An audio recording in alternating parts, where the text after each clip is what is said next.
जा जाए पतारिया ले जाई खबरिया रेशम धागा दीहा भाई के। जा जाए पतारिया ले जाई खबरिया रेशम धागा दीहा भाई के। कि भैया मोरे सीमावा पारे देश के सिपहिया रक्षा करेले भारत माई के।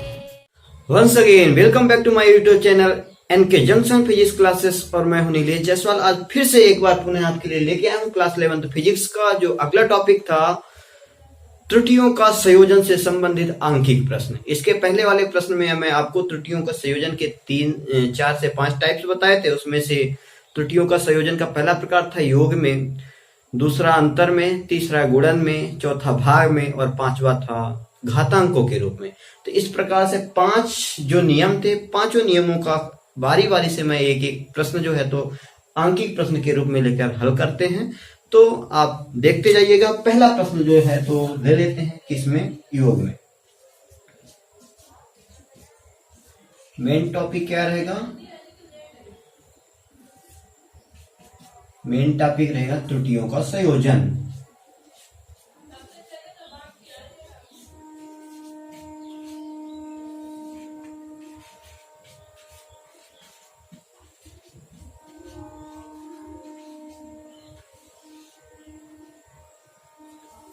मेन टॉपिक है त्रुटियों का संयोजन। त्रुटियों के संयोजन में इस तरह से 5 नियम पढ़े थे। योग, दूसरा अंतर, तीसरा गुणन में, चौथा भाग में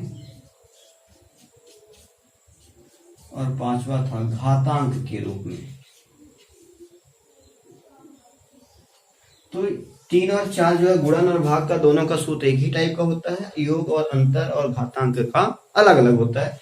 तो बारी बारी से देखते जाते हैं। पहला टॉपिक है योग। तो योग में देखते हैं, मान लेते हैं कोई संख्या क्या है, जेड है। तो जेड में अगर 2 मान दिए हैं, एक ले लेते हैं जेड1 की वैल्यू, दूसरी ले लेते हैं जेड2 की वैल्यू। अगर तो यहाँ पे a प्लस बी, जेड1 के लिए a ले लेते हैं, उसका जो एक तरह से ये कह लेते हैं, मान लो जेड1 बराबर दिया है a plus minus del a, और जेड2 की जो वैल्यू हो जाएगी वो क्या हो जाएगा, b plus minus del b। ये जेड1 जेड2 का कहने का मतलब ये है कि 2 अलग अलग मान दिए होंगे प्रश्न में, और उनके ये मुख्य मान और ये त्रुटि वाला मान, b जो है ये भी मुख्य मान होगा और डेल b क्या हो जाएगा, त्रुटि वाला मान। तो जो डेल के साथ है वो क्या होगा, त्रुटि वाले मान होंगे। तो हमको मान लीजिए मुख्य मान निकालना है, तो उसका सूत्र बन जाएगा क्या, a plus B plus minus del a plus del b। ये किसका सूत्र बन जाएगा, जब योग निकालेंगे तब। ठीक है। तो इससे संबंधित एक प्रश्न ले लेते हैं। मान लेते हैं कि 2 प्रतिरोध R1 बराबर दिया है 50 प्लस माइनस 2 ओम तथा R2 बराबर दिया है 100 प्लस माइनस 3 ओम। तो श्रेणी क्रम में जोड़े गए हैं। तो संयोजन के बाद तुल्य प्रतिरोध की जो है तो गणना करनी है। पर क्या प्रश्न कह दिया कि यदि, पहला प्रश्न है कि यदि R1 की जो वैल्यू है वो दे दिया है 50 प्लस माइनस 2 ओम और R2 की वैल्यू दे दिया है 100 प्लस माइनस 3 ओम।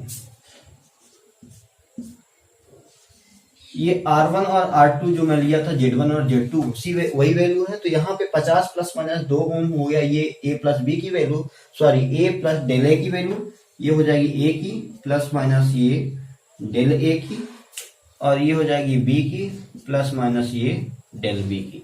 यानी प्लस माइनस के बाद की जो संख्या होती है यानी 2 और यहाँ पर 3, ये क्या कहलाएंगे, त्रुटि वाले मान कहलाएंगे। तो इसको हल करेंगे, यानी हमको क्या निकालना है, परिणामी प्रतिरोध निकालना है, यानी कैपिटल R निकालना है। तो क्या हो जाएगा, R1 प्लस R2, दोनों को जोड़ देते हैं इस नियम पे। तो फाइनल R बराबर क्या मिल जाएगा, यानी हमें जो मान मिल जाएगा 50 प्लस 100 प्लस माइनस डेल ए की वैल्यू क्या है 2 प्लस डेल बी की वैल्यू क्या है 3। इसकी वैल्यू मिल जाएगी 150 प्लस माइनस 5 ओम। तो ये हमें मिल गया परिणामी प्रतिरोध, यानी दोनों प्रतिरोधों को एक साथ अगर जोड़ा जाता है तो परिणामी प्रतिरोध हमें क्या मिलेगा, यानी फाइनल आर मिल गया है 150 प्लस माइनस 5 ओम। ये हो गया उत्तर किसमें, योग में। अब इसी तरह से दूसरा प्रश्न ले लेते हैं अंतर में।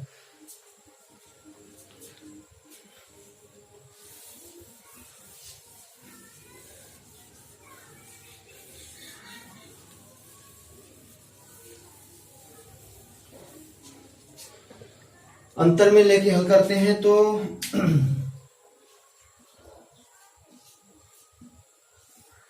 Z1 की वैल्यू ये है, Z2 की वैल्यू मान लेते हैं ये है, तो इसके लिए जो सूत्र बन जाएगा वो Z बराबर क्या हो जाएगा Z1 माइनस Z2, अर्थात Z बराबर हो जाएगा A minus B plus minus del A minus plus del B. आपको उस दिन सूत्र में मैं बताया रहा इसको हल करने पर ये कैसे चेंज हो जाता है, माइनस का प्लस हो गया था। तो ये सूत्र बन जाएगा अंतर के लिए, ध्यान रखिएगा a minus B plus minus ये त्रुटि वाला मान होगा plus A del A minus plus del B. तो इसके लिए एक सवाल ले लेते हैं, दूसरा किसके लिए है, अंतर के लिए। तो अंतर के लिए एक सवाल ले लेते हैं, यदि किसी पानी का प्रारंभिक ताप, यदि किसी पानी का प्रारंभिक ताप θ1 बराबर 25 प्लस प्रारंभिक ताप ले लिए 25.3 प्लस माइनस 0.2 डिग्री सेंटीग्रेड,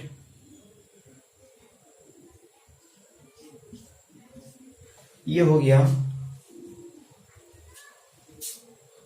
दोनों का ताप है, इसलिए हम बाहर लगा देते हैं। ये θ1 की वैल्यू हो गई। इसी तरह से θ2 लिख लेते हैं। θ2 की जो वैल्यू है 72.4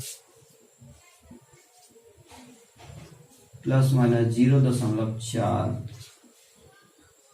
डिग्री सेंटीग्रेड,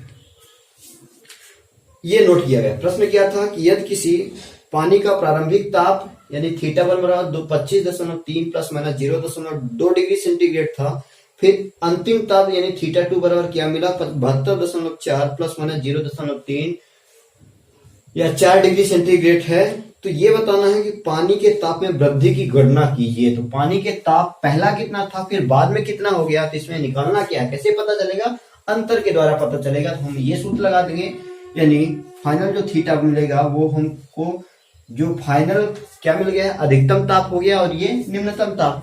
तो θ2 माइनस क्या कर देंगे θ1, यानी जो ज्यादा मान है उसमें क्या कर देंगे, कम वाले को घटा देंगे, तो पता चल जाएगा कि हमें कितना इसमें अंतर हुआ।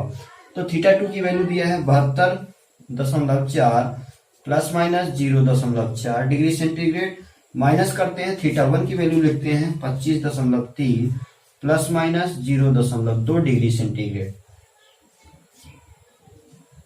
अब इसको घटाते हैं तो ये वाले सूत्र में रखिएगा बराबर, यानी मुख्य मान को मुख्य मान से घटाते हैं, यानी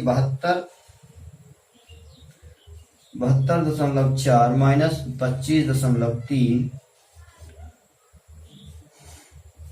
plus minus del A minus plus del B. तो डेल ए की वैल्यू क्या दिया 0.4 माइनस प्लस 0.2, ये हो जाएगा बराबर 72.4, यानी 4 में 3 घट गया तो 1, 12 में 5 घटा 7 और 6 में 2 घटा 4, 67 है,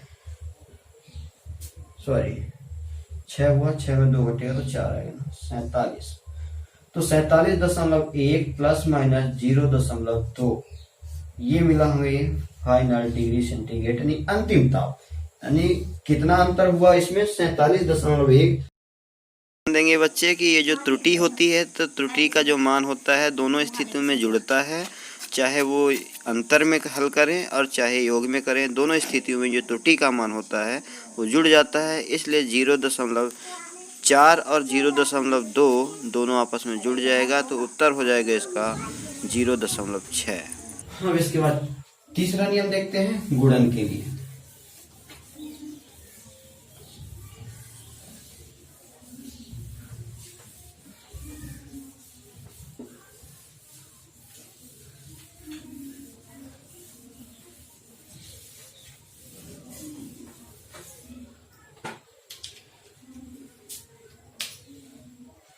तीसरा नियम क्या है? गुणन। गुणन में तो गुणन के लिए सूत्र क्या बताया था आपको कि अगर z बराबर दिया है a इंटू बी, मान लेते हैं ये a और b दिया है, तो इसकी जो वैल्यू निकालते थे क्या होता था? डेल जेड अपॉन जेड बराबर क्या हो जाता है? जो a की वैल्यू आएगी वो डेल a यानी त्रुटि का मान बटे मुख्य मान a आ जाएगा, plus del b upon b। तो ये गुणा और भाग दोनों में यही सूत्र लागू होता है, गुणा के लिए भी और भाग के लिए, इसलिए इन दोनों को हम मैच कर दिए थे कि गुणा और भाग दोनों में यही सूत्र लगाएंगे। तो देखते हैं कोई इससे न्यूमेरिकल सवाल ले लेते हैं एक कि किसी प्रतिरोध में उसके प्रतिरोध का जो यानी प्रतिरोध है उसमें जो है तो 100 प्लस माइनस 5% की त्रुटि है और जो बहने वाली धारा है उसमें 100 प्लस माइनस 5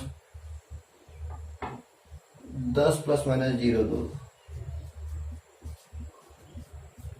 एम्पियर धारा बह रही है।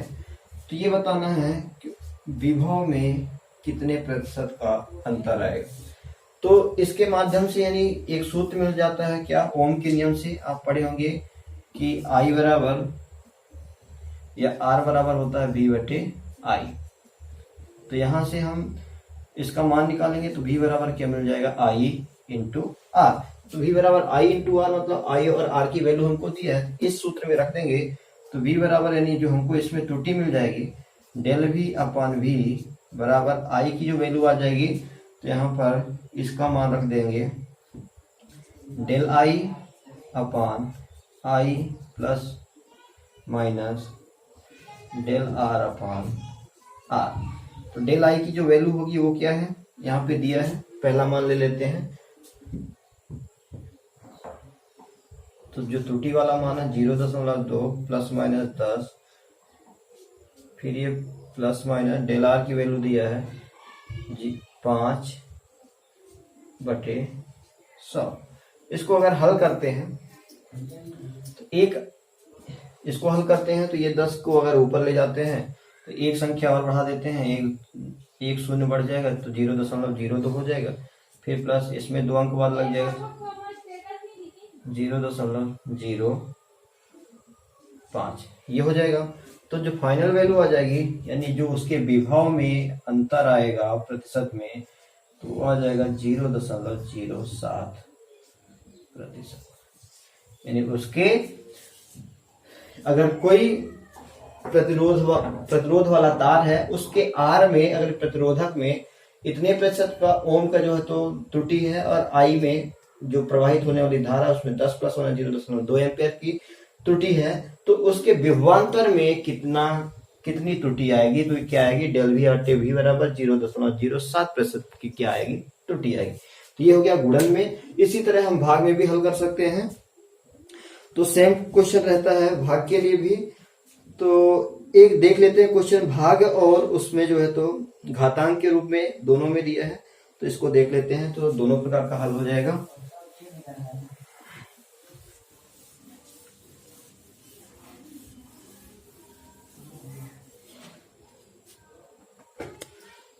तो मान दिया है क्या कि यदि किसी वस्तु के द्रव्यमान और वेग के मापन में प्रतिशत त्रुटियां 1% और 2% है।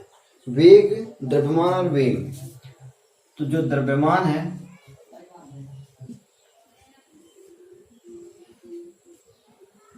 कितने प्रतिशत की त्रुटि है? 1%, और उसके वेग में 2% की त्रुटि है, ऐसा कह रहा है। तो ये बताना कि उस वस्तु की गतिज ऊर्जा की गणना में प्रतिशत त्रुटि क्या होगी? वस्तु की गतिज ऊर्जा यानी काइनेटिक एनर्जी ले सकते हैं, उसको ईके से डिनोट करते हैं। तो 1/2 क्या हो जाएगा? mv²। ये होती है गतिज ऊर्जा का सूत्र। तो उसके द्रव्यमान में कितने प्रतिशत की कमी है? 1%, और जो वेग है उसमें 2% की। तो इसका जो आगे का सवाल हो जाएगा सूत्र 1/2। तो यहाँ पे 1% का कमी किसके लिए है? द्रव्यमान में, प्लस ये जो v स्क्वायर है, अब ये जो घात है, अब घात का नियम पढ़ाया था कि जो घात होती है वो शुरू में आ जाती है, यानी 2 आ जाएगा, और इसमें जो कमी हो जाएगी वेग में, वो कितने प्रतिशत की कमी है, 2% की, डायरेक्ट बता रहा है यहाँ पे। तो इसको जब हम हल कर देंगे तो क्या आ जाएगा, ये होती है एक अचर राशि, 1/2 जो शुरू में थी अचर राशि है, इसको बोलते हैं, तो इसका मान बदलता नहीं है, इसको हम क्या कर लेते हैं, अलग कर लेते हैं, ये अचर राशि होती है। तो जो पूरा मान आ जाएगा 1% धन 2 दूनी 4%, यानी जो इसके वेग में जो कमी आ जाएगी, काइनेटिक एनर्जी की जो गतिज ऊर्जा में कमी आएगी, वो कितने प्रतिशत की कमी आ जाएगी, 5% की कमी आ जाएगी इस सूत्र से। तो जो ध्यान रखिएगा कि जो घातांक के रूप में संख्या होती है, वो संख्या को जब हल करते हैं तो वो मान कहाँ आ जाता है, उसी संख्या के बगल में आ जाता है, प्लस, क्योंकि ये पहला मान द्रव्यमान था तो द्रव्यमान की त्रुटि प्लस दूसरे वस्तु यानी वेग की त्रुटि, अगर तीसरा होता तो प्लस तीसरे वस्तु की त्रुटि आती। इस तरह से इसको हल करते हैं तो ये आ गया 5% की त्रुटि उसकी गतिज ऊर्जा में होगी। तो इस तरह से त्रुटियों के संयोजन में 5 प्रकार हैं। इसके पुस्तक में कई सारे आंकिक प्रश्न दिए हैं, आप लोग लगा के देखिएगा। जहां पर भी समझ में नहीं आएगा तो मुझे कमेंट करके जरूर बता सकते हैं, पूछ सकते हैं। तो योग में अंतर में, गुणन में, भाग में और घातांक के रूप में जो है तो त्रुटियां हैं, इसके कई प्रकार हैं, इसको आप लगाइएगा। धन्यवाद।